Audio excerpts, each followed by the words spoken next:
I never know what you're going to pull out.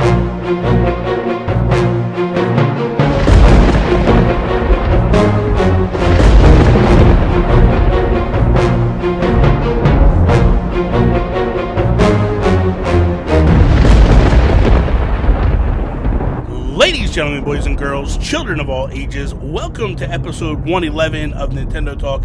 I am Bobby, the Nintendo Guru, joined by the most handsome man in all the land, Mr. Patrick McNamara, NintenTalk himself. What is up there, sir? Barbarino. I'm doing good, man. You're such an idiot. How you been, man? How's your week going? I'm good, man. I went to New York City earlier this week, hung out. Dude, why... Did you meet up with Joe after work? I didn't. Dude, he's been posting like he's been working a lot. But I did see someone. Jams? From the community. Well, kind of the community. Jam? I saw Mayor Kathy there. Did you really? Yeah. Where'd you see her at? We met up. Me, my friend, her boyfriend, and some other guy. We went to like a German beer hall. It was dope. Wait. All right. You come into my backyard. Yeah. How far is that for you? It's like an hour and a half, 2 hours. Oh, we'll do something. So you go into my backyard. You don't contact me. Okay. You literally go into Joe's yard. You don't contact him. You don't contact Jams Gams. You don't contact Joseph Moran. Okay. You don't contact nobody. You just show up like a thief in the night, steal our hearts, and go back home. Let's do something. For Mayor Kathy. That's really why you came down, for Mayor Kathy. I'm surprised. I mean, I came down for a concert, but... you're a piece of trash. Let's plan something. Anyway, don't we start with like Geek Outs or something? Yeah, we want to change the subject now. All right. Anyway, Patrick, I'm going to get you on this rhythm. Patrick, you say yes. Okay, there you go. Hi, I'm Patrick. I'm geeking out about stuff. Let's kick this episode off like we do each and every episode with our Geek Outs. Shout out. So first Geek Out is... Let me guess, you Mayor Kathy? That's your first Geek Out? She is. She's very cool. She is cool. I like her. So for Christmas, I got a $50 Amazon gift card, and I had no idea what to do with it. I was going on Amazon, trying to look for different things, but I was on the eShop, and that New Year's deal, dude... Crazy. I think it ended at the time of this recording. I think it's like 4 or 5 days ago. But I used that Amazon card to buy a eShop card off of Amazon. Then they sent me the code. So I bought 4 games. That's my geek out. I bought Hyper Light Drifter. Nice. Which I was looking at. And that's when I started playing. What's that? It's a good one. It is. Hotline Miami Collection. I bought that as well. I also got that. I got game called Sayonara Wild Hearts. It's like a rhythm type. It's kind of weird. It's like the game plays you pretty much. And then the last one, Katana Zero. I bought that as well. I have that as well. That's a good one. Dude, so I'm stacked till Animal Crossing, man. I got 4 indies. And Bobby, I think I've come to the revelation. You discovered this like 2 years ago. I don't know if I'm ever going to buy indies physical anymore. There's no point. No point. Yeah, I don't really. I just buy them digitally. It's easier. Yeah. It's easier to have them on the go. You got to change the cartridge out. You got to do all that stuff. It's just it's so much simpler just to have and to do your thing. I'm not done with Nintendo physicals, but like no Nintendo physicals I'll buy because here's the thing: Nintendo physicals hold their value very well. Where you could trade a game in 5 years from now, you're still going to get $40-$50 for it. You know what I mean? Like, I could go trade Breath of the Wild in now and probably get $40 to $50 for it, no problem. Yeah. You know, where you're not going to get that with, SteamWorld Dig 2. Although, there are certain companies I will support. Image and Form, I'll always support them. And that's mainly because they give me free games all the time. And so, like, where I can spend money, I spend money on for them. Which, speaking of which, they actually gave me 4 codes the other day that I'm gonna do a giveaway on my stream. I just haven't figured out what I want to do with it and how I want to do it. But they gave me 4 codes, man, and actually gave me 6, but 2 of them for Steam. For Steam World Quest, and I've been trying to give them away, but I don't know who has them. But listen, that's not my geek out. My geek out is I went to GameStop yesterday, right? Okay. And traded in a whole bunch of games, a whole Switch bunch of games. yes, whole bunch of Uh-oh. Power A controllers, the wired ones.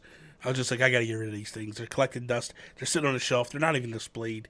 So I was like, whatever. But I bought me some Ring Fit, man. Ooh. So I'm gonna check this out. I'm really hyped about it. I've been watching people do it on stream. Miss Click has done it on stream a few times. I think Joe After Work did it a couple times. So I figure apparently I do this, and then I'll look like TJ Centola.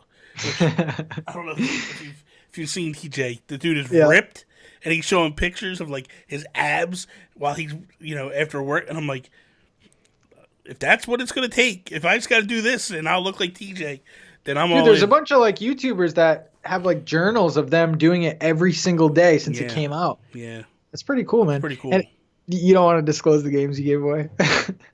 It was just like I got rid of Skyrim. I got rid of Let's Go Pikachu. I got rid of Cave Story. A bunch of stuff that I got in 2017 really is what I got rid of. But the other thing I'm quasi geeking out about, Pat. The other things I got, not from GameStop, but I never know what you're gonna pull out. I know. Well, it's not. That's that. I'm gonna use that as the start of the show. I never know what you're gonna pull out. Damn it! I bought this the other day, right? The 8-bit though. Okay.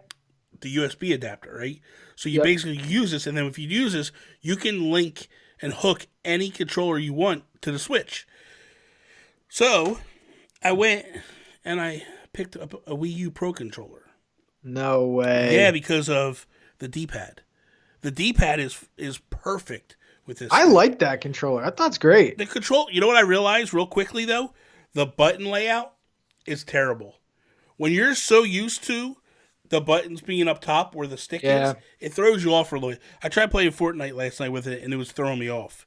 So that would be tough. The other problem too is the triggers up top are small, where the Switch triggers are really big and meaty. But the main reason I got this was for indie games that I use, or even Nintendo games that I use the D-pad on. The D-pad is so perfect on the Wii U controller compared to the Switch controller that I was like, I gotta have this thing.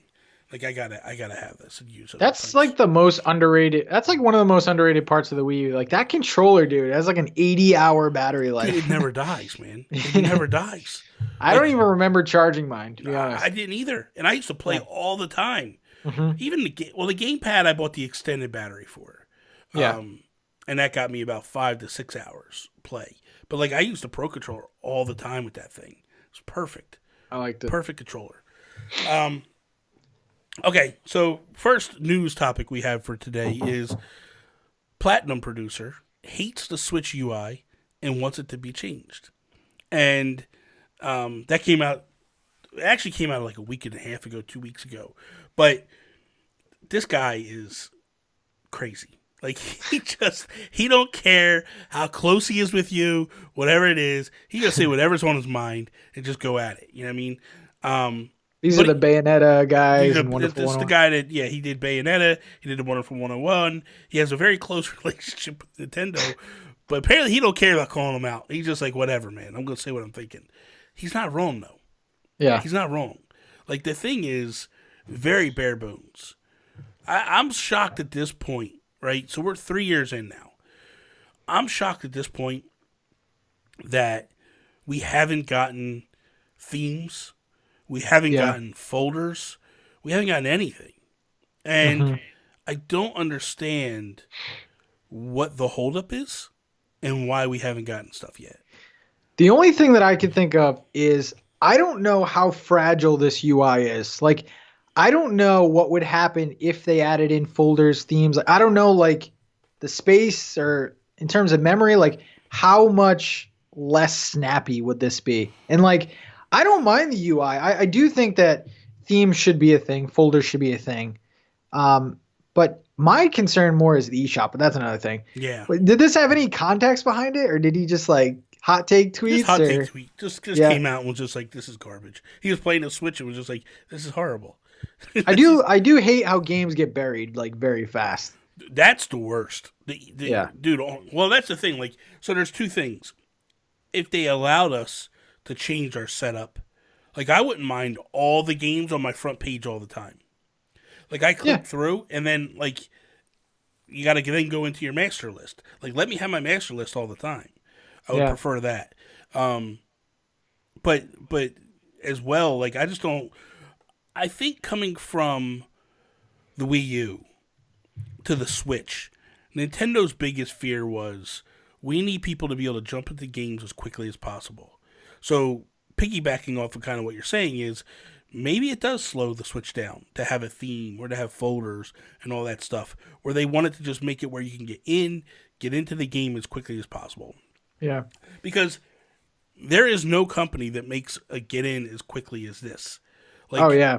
You get in, and this is really super fast. Not even close either. It's like 3 times faster, at least. Exactly. It's like this is crazy to even consider how quickly you can get in. Especially like when you look at like the Xbox and the PlayStation, they take forever to get in and play games.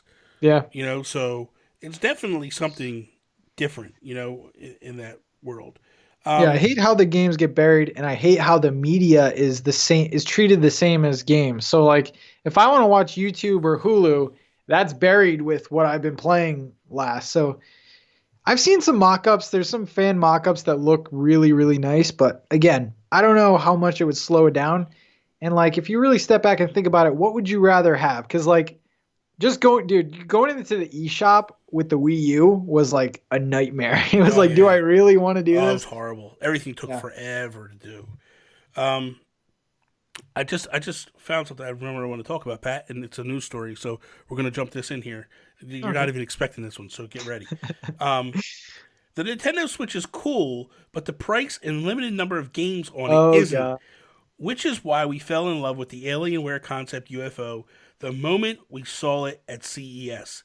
This comes from Trusted Review, and Alienware tweeted this out. And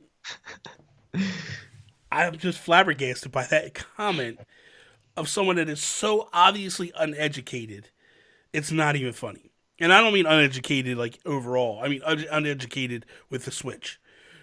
First off, the price. What is wrong with a $299 price tag? What is Alienware going to be cheaper? Yeah, I don't think so. Alienware is going to easily come in at $1,200. Like, what are you talking about, dude? So then we look at the games. Is this 2017, Bobby? We don't have games anymore? Apparently, we still don't have games. Like, I don't know, dude. I was just complaining to Sean that I bought Tokyo Mirage Sessions, and after I bought it, I thought to myself, when the hell am I going to have time to play this? Seriously. Like, stop. Like, what is wrong with people and the hot takes? Like, I don't understand this world that it's like, hey, man, the only way I'm going to get noticed in the world is if I say something stupid and piss people off. Like, this is not going to age well at all. Not at all. Because here's the thing. Listen, this comment will age well. I'm going to go on record to say this Alienware UFO will not do well.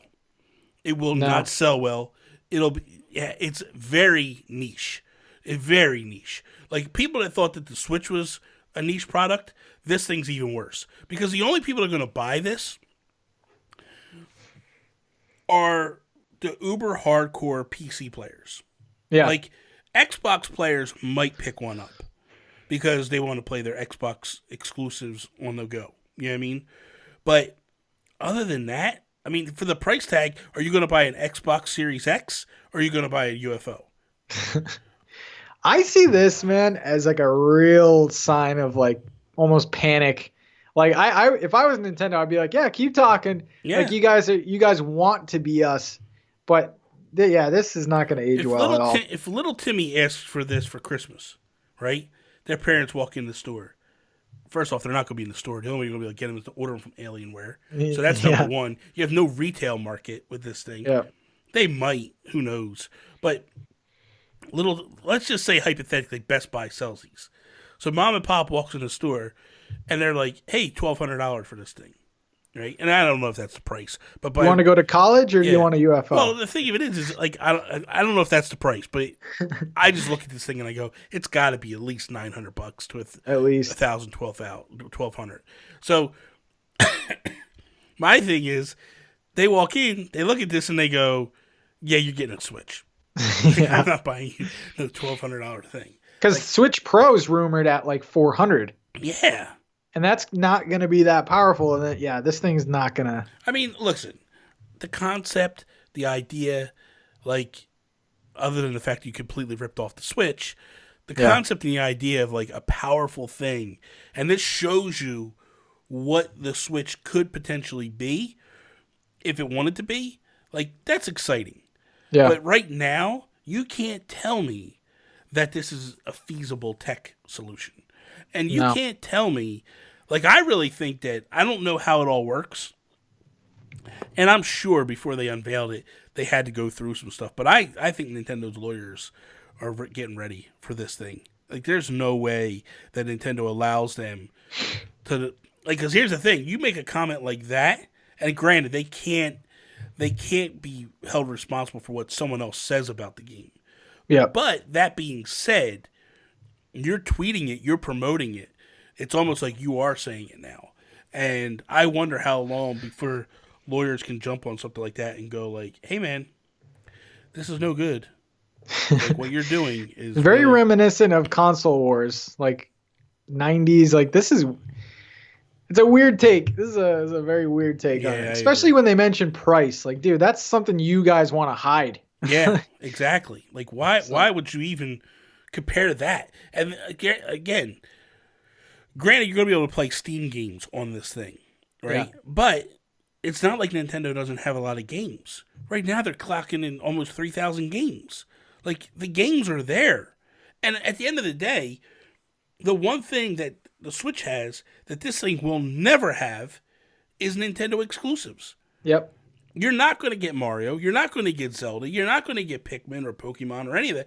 And those are the things that are not only selling on the Switch, but selling like gangbusters. And, okay, you get Steam on here, right? And you get a lot of indie games. But if you ask someone, what are they going to do? Are they going to spend $1,200 to play a bunch of indie games on the go? Or are you going to spend $300 to go? But it's a no-brainer to me. Yeah. Like, at that point, get a laptop. Get a gaming laptop. Yeah, it doesn't make any sense at all. So, we'll see. Did you, I asked you this before, I think. Kevin Kenson, you follow him on YouTube? Yeah. Tech guy. Yeah, he just did a video this week about someone had created usable Game Boy joycons. Or GameCube. I'm sorry, yeah. GameCube joycons. Dude, that is madness. That is what everybody called for when this thing first launched. Yep. Like, if you remember, you go back and you look at the mock-ups of what people wanted for the Switch. There was NES Joy-Cons, and there was Super Nintendo Joy-Cons, and GameCube, and N64, and all that stuff. And when I saw that at the beginning of the Switch, I got excited for it. Mm-hmm. This is pretty awesome. Like, if you want to play, the only game that really uses the GameCube adapter or GameCube controllers is Smash. So if you're a Smash player and you want to play on the go, this is the ideal way, right? Yeah, I was just going to say that because, like, immediately GameCube controller, it's still around, let's face it, because Smash. Yeah. So this is appealing, I would even think, in the competitive scene. I mean, I know that they play docked, but for training and stuff on the go, like, this is the way I would go. Absolutely. Why wouldn't you? And I think it wouldn't be too hard. It wouldn't be too hard to do. No. I don't think so either. Like, I think it's... What I wonder is, A, does he run into any patent issues? I know that he's taking... I didn't watch the video completely, so I got a few minutes in, and then because I was doing something, and I didn't get a chance to go finish watching the video. But what I'm curious about is did they use like a Power A one, or did they actually use a GameCube version. Probably the new wireless. The ones from Nintendo, right? Yeah. Or even Power A has them. So what I I think wonder, it's cool, but I don't know if they do it because they already came out with like the revised GameCube where it's like Bluetooth connects like that. But like, they haven't been releasing too many Joy-Con, and we all know about the drift issue. yeah, This wouldn't be a bad idea to kind of get some attention off of that. And dude, these would sell like oh, they would gangbusters. sell like crazy, man. Because here's the thing, it has a multitude of uses. Like if you Yeah. decide to start putting GameCube games on the Switch, Oh my like god. forget about it. Hmm. And it's and it's just saying. Okay, so I gonna go off on a little tangent here.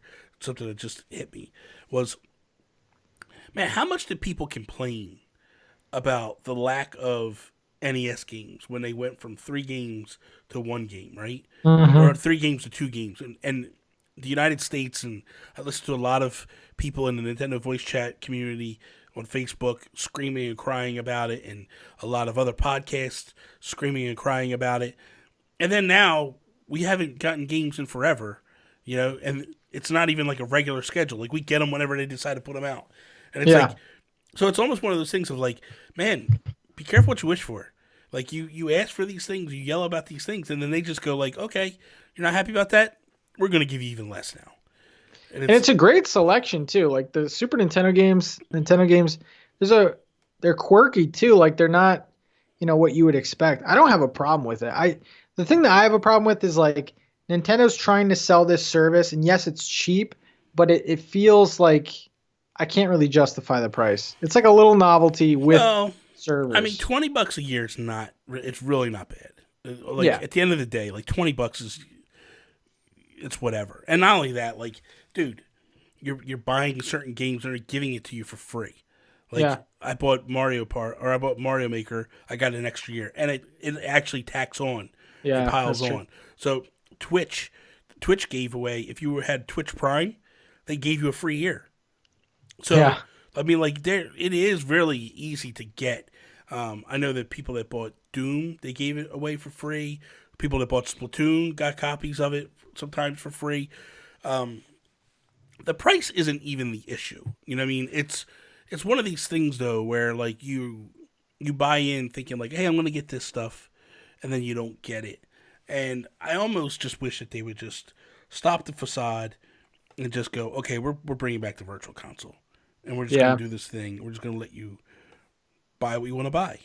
It just needs more like Tetris 99 experiences. Like I love Tetris 99, but That it is just needs. fantastic. Dude, it's so great. And you put free on anything, and I was actually talking to Joey Splats like a week ago now at this time, but like he was saying like what's the multiplayer game to play right now? Besides if you're not into Smash, like we're playing like older games now. So it's like Splatoon, Splatoon, Mario Mario Kart. Kart, which are old games right now. Yeah. You also have, I'll tell you what, dude. The other night, Joey Splats got me to do Luigi's Mansion in Yeah. multiplayer. So freaking good, man. Oh, the The tower. Scarescraper, dude. Yeah. It is so good. Like holy crap, and it's hard. It's kind of like Overcooked. You know what I mean? Yeah. Where you're playing, you're all hanging out, you're all together, you're going. It is so good, dude. They really knocked it out the park with that one. But it's one that like a lot of people don't think of when it Yeah. comes to that. Like Nintendo needs to really push that narrative and go like, "Hey man, we got this. Go play it," you know? I really think that that's a fantastic game that people need to take a look at and go check out. I actually almost bought Arms again the other day. Dude, I love ARMS. I'm just I waiting for it to love go that on game. sale, man. Yeah. If it go, I can't justify $60 for that game. Yeah. But if And that it's a game, Nintendo game. It's still there. it's still there. But if that game ever goes on sale someplace for a decent price, I'm jumping on it, man. Because that's one that like I feel like when it first came out, it was so good, Hmm. and then man. Well, Splatoon happened.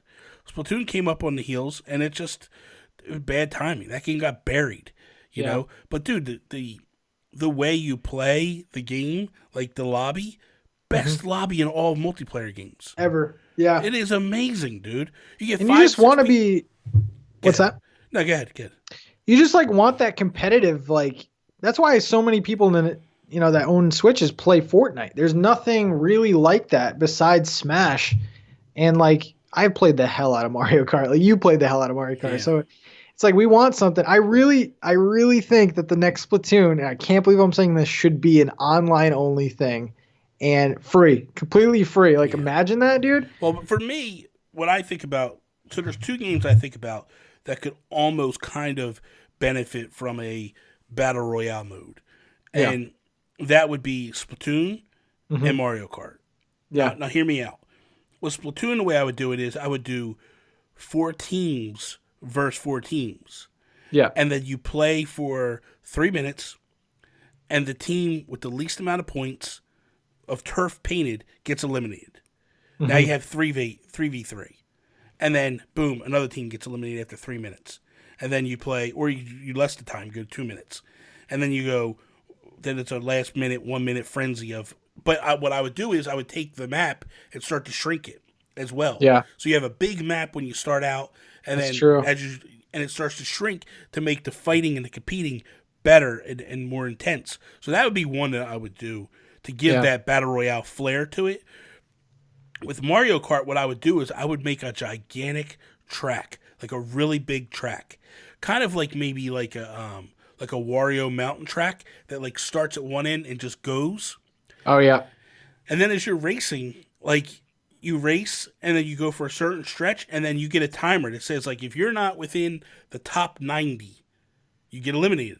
Yeah. And then you keep racing and everybody's on the same track. Everybody's on the same track, you're all going, and then it's like you race for a little bit longer, and then boom, here you go. Now if you're not in the top 70, gone. And you you can either continue to watch the race or you can go jump into another match. To me, that's how you could do a battle royale mode with that. Because honestly, I would rather have that than battle mode. Yeah. I would rather have a long race. Oh, like a lot of cars doing battle mode. Yeah. I would rather have no, I don't want battle mode. Like battle mode at all. Oh, okay. Because I feel like battle mode online is just horrible. I feel like battle mode really takes advantage of like when you are couch co-op. But that opportunity doesn't come up as frequently as it used to when we used to play. You know what I mean? So for me, if you gave me a choice, do I want this battle royale race or do I want battle mode across the board? I would rather have the battle royale race where it's like everybody goes, here we go, boom. You know what I mean? Like, let's just go. And slowly but surely tick off. Because NASCAR used to do that, right? Mm-hmm. NASCAR during their all-star race, what they used to do is you'd race for, 25 laps. And then if you're not in the top 12, you're eliminated. Yeah. And then it would go like, okay, now, here we go. Here's another 20 lap shootout. If you're not within the top 10, you're out. And, like, it was so much fun. It was so intense, It's funny you say that because Andre from Game Explain was actually on Nintendo Dads this past week. And he was talking about an F-Zero game, kind of like that, where it's like F-Zero 100 or something. And, dude, every lap, the last place person would be eliminated. And that game's fast enough where it's like, it could work, man. Like, it could be. That would be pretty awesome. I would go for it. And it'd be a way to revitalize F-Zero. Yeah. It could be a great, because that game too, if you hit the walls, you slow down. Mm-hmm. Like you could really, I'd be on board with that. It'd be a way to, like I said, it'd be a way to bring F-Zero back into the forefront. And then you do something where, if you took that game and you threw a strictly battle royale mode type thing or an online thing, and you go like, hey man, here's your starter cars, this is what you do, and each week you could buy more cars, or each day you could buy new tires or new car, like kind of treating it like a Rocket League with a racing thing. Man, it'd be awesome. I'd be in. It'd be dope. You'd be in. You'd be there day one. I would. Okay, so there's a rumor, and I don't know whether this is true or not, obviously, but there's a rumor that we're going to get a 2D Metroid this year and a more traditional Paper Mario in 2020. What do you feel? So, I really feel, and I don't know why I'm feeling this way, I really think that we might be seeing Color Splash again. That's immediately like the first thing I thought of. Because, like I was saying, the writing is so good in that game. Yeah. Now, just the mechanics in it, and it really all had to do with the gamepad. Like, you fill up the card, you use the card. Now, there were other things about the game where the cards would go away, and there's other, deep-rooted problems with that game. But, dude, I still say that's probably the best-looking Wii U game. I mean, besides, like, Breath of the Wild, Wind Waker. Like, very colorful, and not enough people played that. So, maybe that's one of the Wii U ports. Well, my thing is if you could, I would be on board with that. All you would have to do is eliminate one thing, and I would be on board by buying that game again. The cards going away? If you eliminate the cards going away, yeah. I am there, day one. If they treated it very similar to how Image and Form treated SteamWorld Quest, I'd be on board. Mm-hmm. Like, where you unlock and you find these cards, and then you just limit the number you can use. Yeah. And then you have to figure out, like, hey, these are the ones I'm going to use against these guys. And if they did that, I would be on board with that. I hated Color Splash because the fact of I'd find cards, and you're going through this dungeon, and you're trying to save the cards you can save because you have to save them for the big boss at the end, and then you get there and you're out of cards. Yeah, you're out of moves. Your match, it's over. It was so frustrating, man. You never wanted to use the cards that you wanted to use. Yeah, there's too much risk. Yeah, you were like, if I use this card, chances are I'm going to need it for a big boss, but I also can't beat these guys without it. Yeah. It was very frustrating. Now the Metroid rumor is Metroid Fusion. That's the rumor. Well, maybe not necessarily Fusion, but in the Fusion world. So it might be a sequel to Fusion, or it might be a remaster of Fusion. Now there was a rumor not that long ago, probably a month ago now, about Super Metroid getting a remaster. So maybe it's in the same vein. Maybe it's geared kind of like the Fusion look and play, but it's actually a Super Metroid sequel. I'd be on board for that. I would be so on board for that. I was just with my buddy Miguel yesterday, right? He went to GameStop with me to do the trade-ins. And when we were there, or driving there, I didn't even know about this rumor at the time. And I just said to him, like, man, I would love Samus Returns on the Switch. I felt like Samus Returns was such a good game. But the problem was at the time I just wanted to play my Switch. I didn't want to play my 3DS. And it would be so good to go, hey, man, this game got kind of locked behind time. We're going to bring it back. We're going to do this, that, the other, whatever it is, whatever you figure out you want to do. And it would be great to bring that game out, man. I agree. I think that game even sold, I don't think it really sold that well, but for the time where the 2DS was going away and stuff, I think it did decent. Yeah. I want to see Nintendo, I'm probably the only one that thinks this way, but I want to see them do like 32-bit like pixel art. Like I really want to see them do like a pixel art game. Like, yeah, we're getting all these cutesy like toy things and the Yoshi aesthetic, but like go back to your roots, man, because like you play like Mario Maker 2 and it's like pixel perfect, like Super Mario 1. I mean, I'll be honest with you, I've been on record as saying that I am so tired of the new Super Mario theme. Oh yeah. That like if they were to do that with Mario Brothers, I'd be on board with it. Like that's my biggest issue with the new Mario Brothers is, dude, it's like you did 5 games with the new aesthetic. Like I'm sick of it. But we never got back-to-back themes. Like think about it. When you played the original Mario Brothers, right? Japan got a sequel to that, but we didn't in the United States. We didn't get that until years later, till it came to Mario All-Stars.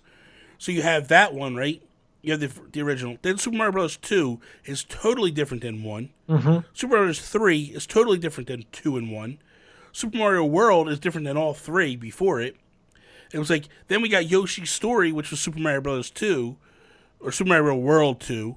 And that one was different than the other ones. And then all of a sudden it was like, we forgot how to revamp the series. It's just like, I feel like they thought they got into a sweet spot with it.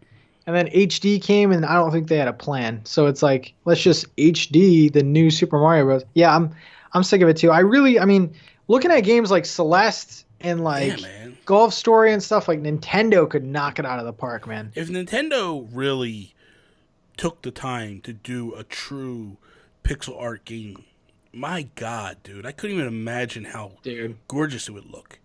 And when you think about Metroid, you go, okay, this is a good game, a good franchise to tinker with something like this with.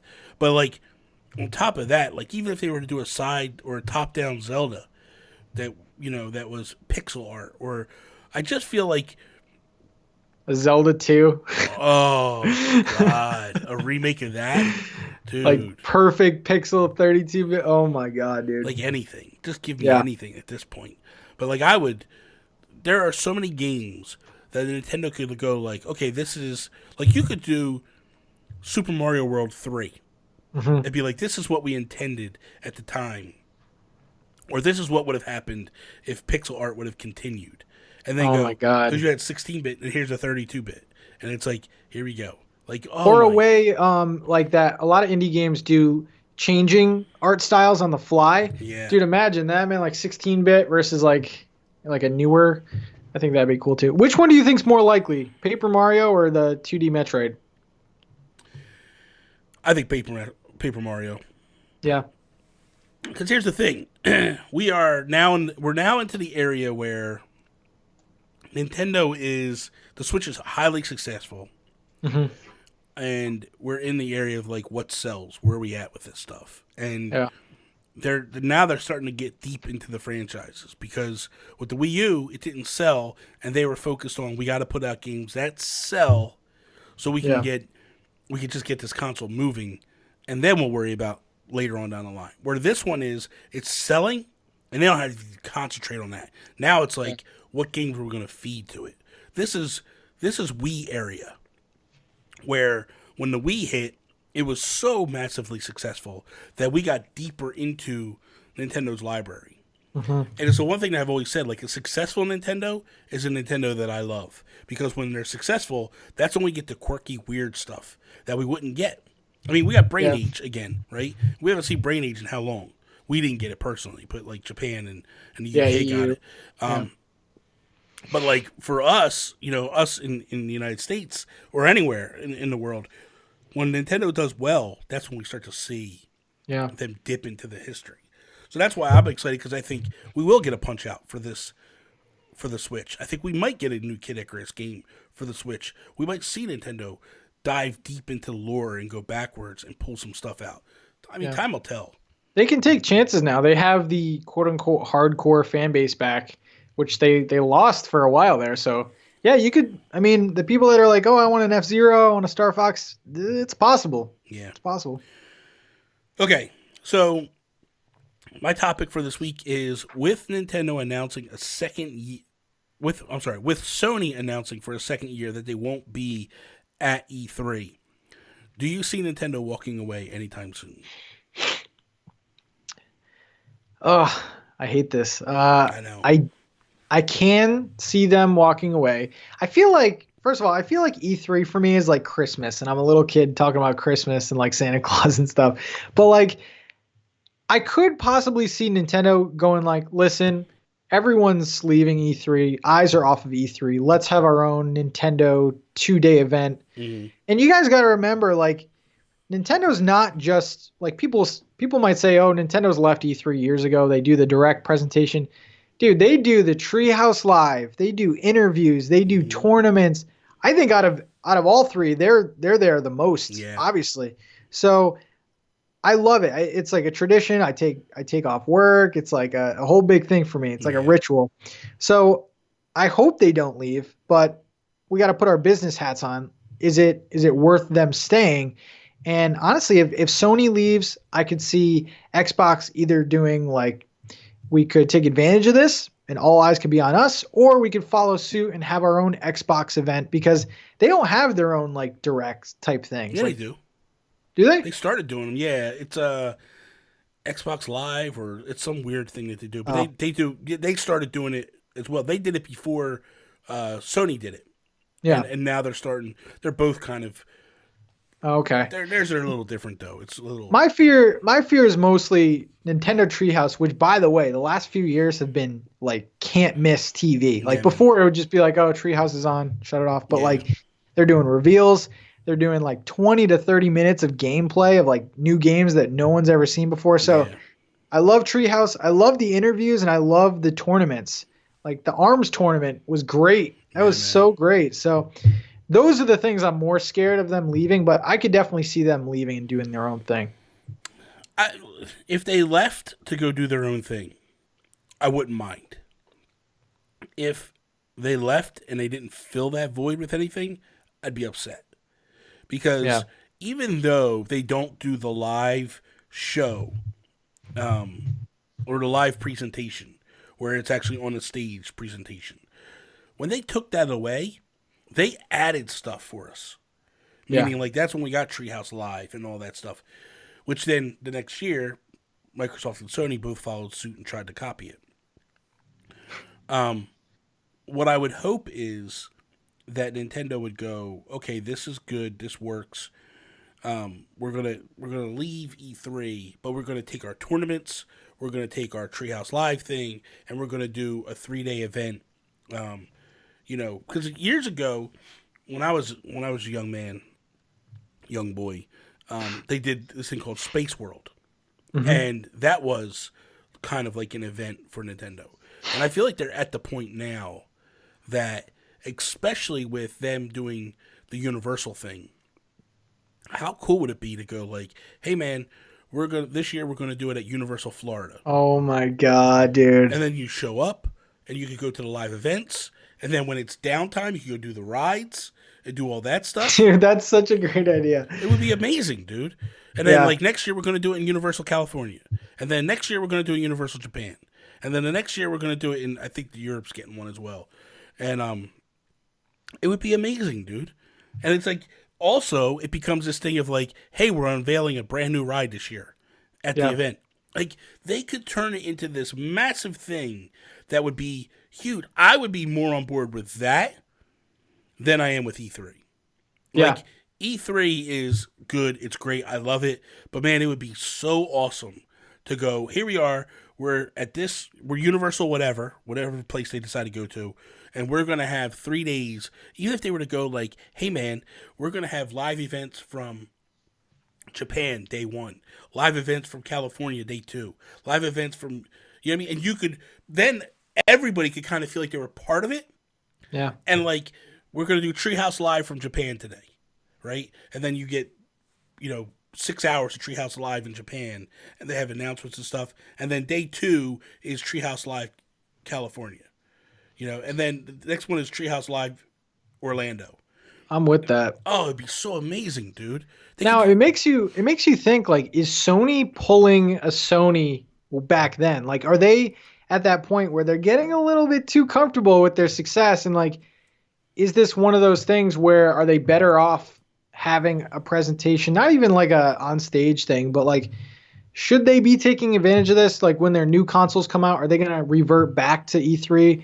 Or is it going to be like Sony Fest or something like? Well, I do know that they've talked about doing more hands-on experience. Around the world this year with the PS5. They also have said that they're going to do something in New York during E3. I just think that, man, it's such a missed opportunity for Sony. Yeah. And granted, last year you had nothing to show, so if you're going to skip a year, I get why you're going to skip that. But I felt like, and I feel like this year is massive because you have a new console to launch. And I don't know if it's the smartest thing to do to not show up for this. It might have made sense last year, but this year just really doesn't make sense to me at all.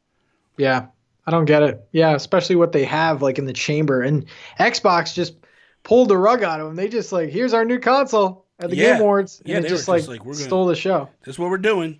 Like, okay. But and going back to Nintendo, I mean, that would be a big loss for the gaming community. Cause like, I hate saying like who won E3, but like it's been Nintendo the past few years. Like It bar has. none. Not even It close. has, and for me, a lot of it has to do with like Nintendo is coming with a lot of like it isn't because to me E3 is E3.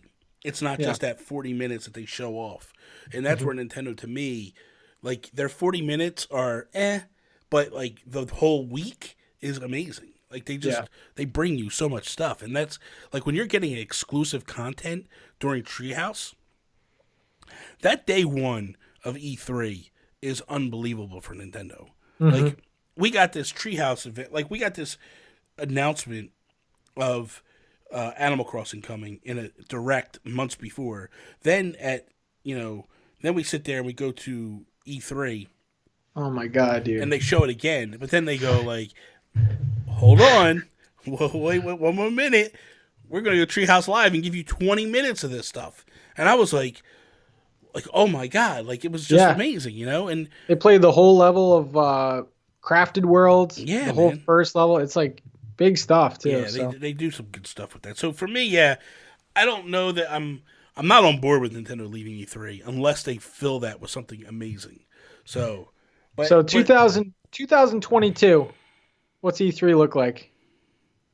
I think 2022 looks like Nintendo still there.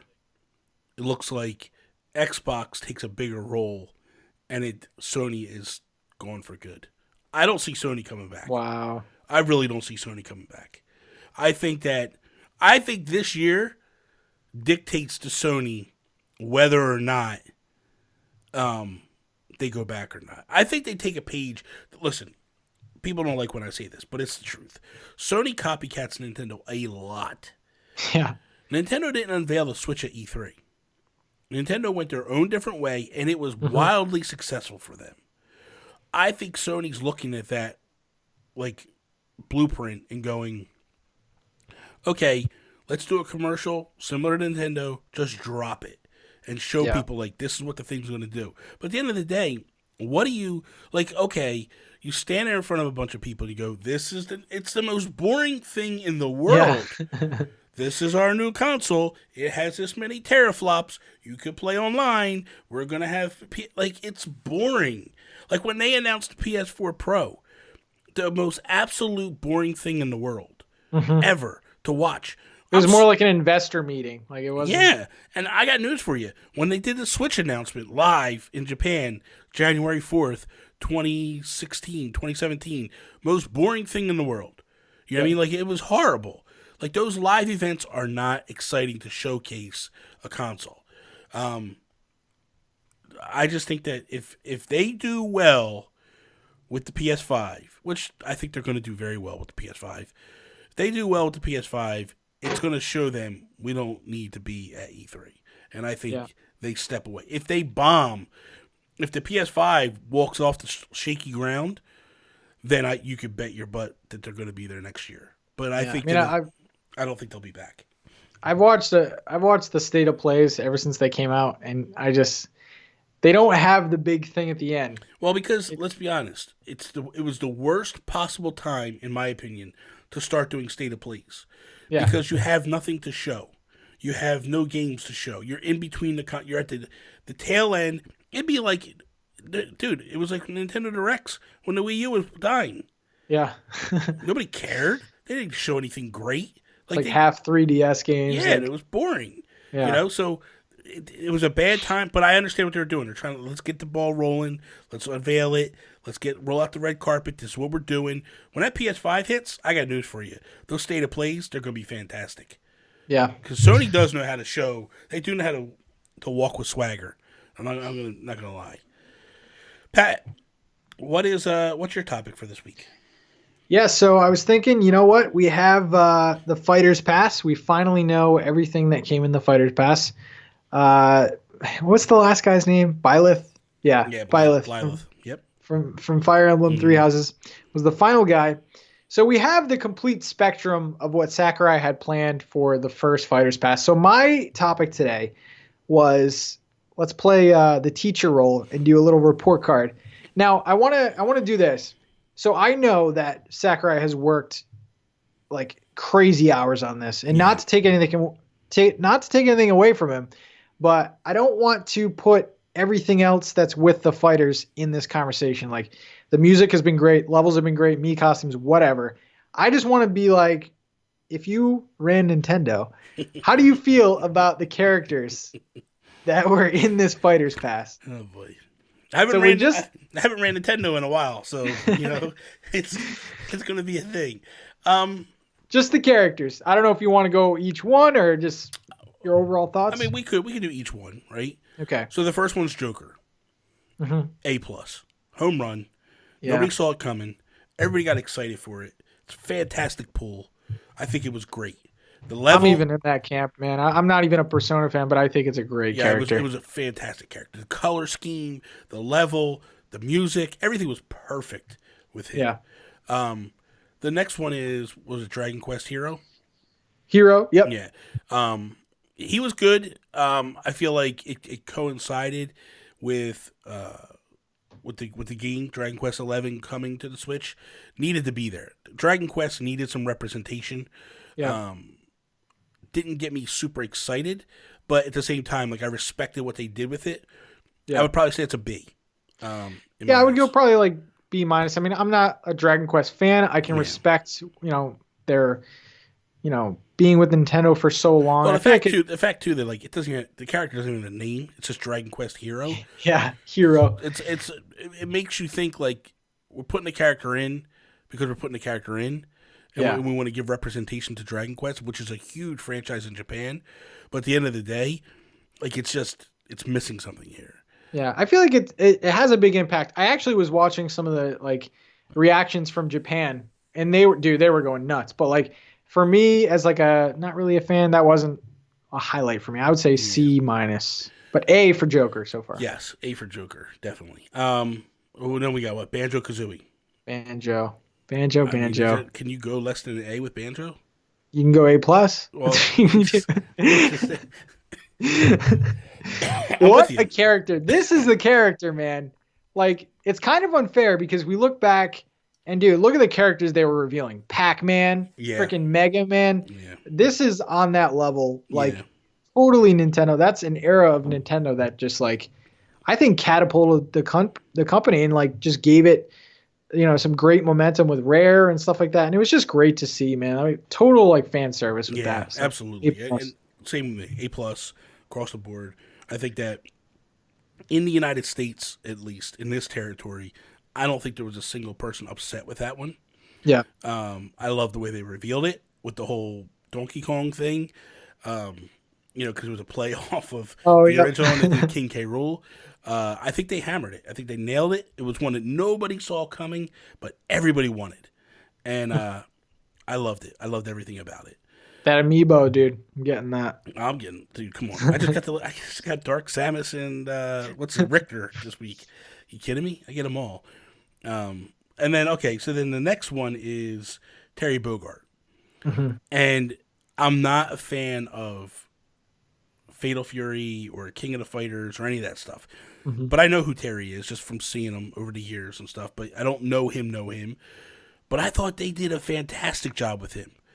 I would honestly give his character an A based upon the fan service with that game. There is such a history and a lore that they did with that whole setup and the way they did everything. And like the character needed to be there. It's another one that like if you're a fighting fan, it's a huge character. Yeah. A lot of lore. So I would give that an A as well because although it wasn't for me, man, it was for a lot of people. And a lot of people got excited for this. So I don't know how you feel about that. Yeah, I mean, I feel like it's a legacy character. Spoiler alert, the last two characters I'm not too hot on. But Terry Bogard, I probably would give like a C+, close to a B. I think I really liked the way that they set that up with the timeline of consoles and stuff like that. Was it a giant reveal? Because I feel like Nintendo like relies heavily on Smash reveals as like a big ending to a direct or something to get fans yelling and screaming. For me, it was cool. I was like, oh, cool. But it wasn't like jumping up and down type thing. It wasn't the same. Like, I didn't get super excited for it myself. However, again, for the fighting community, it was a huge get. And it's a massive character to have, coupled with, Ken and Ryu and all them. Like, it's such a representation where it shows Nintendo is trying to get all the representation of different fighting games over time. Like, wouldn't be surprised if we see a Soul Calibur character show up. Wouldn't be surprised if we see a Mortal Kombat character show up. Please, Mortal Kombat, please. I really think that we are going to eventually get all representation of fighting games in this, because Nintendo really, and I think I don't disagree with this comment I'm about to make, but I think Nintendo feels like, hey man, we are the best. We are the best with Smash is the best. Smash is the fighting game. And I think that, they're right with that, because you don't see other fighting games people get this hyped about it. Yeah. At all. So I'm on board with that one. One thing I wish they did somehow, maybe it'd be like an eShop download, is like for every game or for every character that came out, there was a way to buy, like, I wish there was a way to buy King of Fighters. Like I guess there is King of Fighters on the eShop, but it's like, I do miss that, like, little museum that they used to have. I do, man. I love Smash Bros. Like 2 minutes or something. Yeah, man. Yeah. That'd be great. I miss that. And then the final one is Blythe from Three Houses. And for me, it's a D. But for me, I also respect what they did. Every new Fire Emblem game that gets launched, we get characters in Smash. Every single one. So I understand, and we all should have expected it. I think nobody expected it to happen so soon. I think they expected it maybe the next pass. But I think what Nintendo was trying to do, I think this is a Nintendo call. I don't think this is a Sakurai call at all. I think if Sakurai had his choice, he would be doing something he loved and wanted to do. And I think because Nintendo gave him Terry, they were like, okay, we gave you Terry. We let you go crazy with that one. Now you got to give us one here. Yeah. It just doesn't get me excited. Because, again, it's just another Fire Emblem. And I think a lot of it probably has to do with the fact of, like, I wasn't high off of this game. Like, Fire Emblem Fates, I got excited when they announced that character. Yeah. When they announced Corrin, because I was like, I loved playing Fire Emblem Fates. I loved Corrin. I thought it was a great character. But this one, I wasn't too high on Fire Emblem. So, for me, it just didn't get me excited. Yeah. I have similar thoughts. On one hand, Fire Emblem Three Houses is insanely popular, and it actually won like Game of the Year fan voting. Yeah. But I think the thing that hits more for me is like this was the end. This was the last fighter in the Fighter Pass, and I think that's what really did it for me and kind of put the spotlight on it, especially when you announce a direct out of nowhere saying like Sakurai has an announcement, and then even during the thing he was like, you guys aren't going to believe this. No one knows about this. And it's like a Fire Emblem character. And it's just like, for me, I don't want to say F because he does so much with the characters. And like, just to add one character, you have to balance everyone. And Kirby, too. Kirby has to get their whatever, his copycat, his clone mode done, too. Yeah. But here's the thing. So here's the thing, Pat. It doesn't play that bad on me because of the fact that I know that we are also getting additional stuff. Like, because we know we have Fighter Pack 2 coming, like, if this was the final character of all, we weren't getting no more characters, really bad. I probably would have been really more upset. But because I knew we have Fighter Pack 2 coming with 6 characters next time, I'm not upset about it. I think it's fantastic, man. I think that this is exactly what we want, because now I get even more hyped up for, the second pass, because I sit there and I go, man, what characters could be left? Like, could we get Conquer? Could we get, Ryu Habeas from? I think Mortal Kombat has to be in there. I think Mortal Kombat has to be in there. You know what I mean? Like, do we get someone from Soul Calibur? Do they start to go and say like, hey, we're bringing Darth Vader in? Oh my God. Like, Kylo Ren. Disney owns everything. I mean, the fact of the matter is that like these are video game characters as well as movie characters. Yeah. Like Darth Vader was in a Soul Calibur game. Like they've brought that stuff in. I personally feel like this opens the gambit now, because what games are really left that haven't been represented? I think, who was I talking to the other day? I was saying that, like, man, it'd be really cool to get like Arthur from. Oh, I was saying it to Donnie Reese. It'd be cool to get Arthur from Ghosts and Goblins. And like That would be you really start cool. off with the armor, and then as you take hits, you start to lose your armor, and you go from your armor Oh, to that'd be cool. like your Yeah. underwear, and then you get hit and you die, you get knocked off the thing. Like they could do so much stuff with that character. Like that's what I would love to see them do, is to go back to the NES and the Super Nintendo and go, what characters are huge mainstays that aren't represented? hmm Ghosts and Goblins is one, and that's a huge game. Like you may not love the game, but like it has such lore with Nintendo. I was really surprised that Cuphead got in some form. Yeah, Because like that is a brand new relationship. And for that to just get in, that was kind of weird. I mean, I like seeing it. I feel like that kind of confirms like Nintendo's not on board with putting indies in yet. yeah. But it's kind of cool. You can see Shovel Knight, like everyone in there. So, but they have a lot left in the tank. Now, before we get to the final report card, overall score, would you have changed the order at all? Because like Banjo came out at E3. Yeah, I probably would have switched a little bit. If it was me, I would have ended on Banjo. Okay. I mean, even though people wanted Banjo sooner, I would have started with Joker. I think Joker's a great pull. That was a good start. I feel like you move Banjo down to the last one, and then because here's the thing, you would have had, if you look at the three that we got right, that are like that weren't super high on.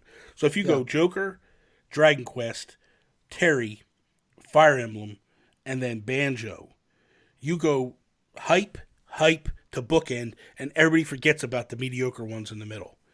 You know what I mean? That's true. And I feel like Terry is high enough to get to be like we said, like all of them are high up except for Fire Emblem. Like Terry, you didn't necessarily weren't super high on, but I feel like it was he was catering to the fighting game fans, so I'm okay with that. You know what I mean? Like it wasn't for me, but I know there was a lot of people that were super happy, excited about it. Yeah, I would have definitely kept Joker first. I think that was a really cool announcement. Mm-hmm. I think maybe Terry Bogard's second because he's like, like where do you put him in? Maybe Hero last. I don't know if they wanted to wait that long with Banjo because like I think they were still trying to sell people on the Fighter's Pass a little bit.